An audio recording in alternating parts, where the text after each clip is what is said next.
It's hard to underestimate the importance of really looking at each of the two houses and how they're different, because students will always want to lump them together. They'll always just be like Congress without understanding the distinctions. It can be hard to find, but really valuable to implement if you can find a good mock Congress simulation of some kind. It's also a really good time to just have them flat out chart things, listing all the responsibilities and characteristics of each house, and then having them break those down and remember how those go. Puzzle game processes where you give them all the steps on slips of paper and they have to organize them all in a row to better understand that.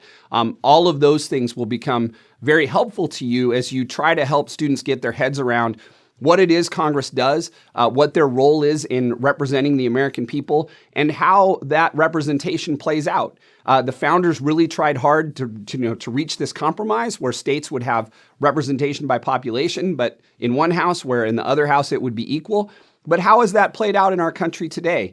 That's a final thing I think you can kind of emphasize when you look at the difference in representation per person, for example, with Wyoming, which has about 250,000 people and 2 senators, and California, which has millions and millions of people and just 2 senators.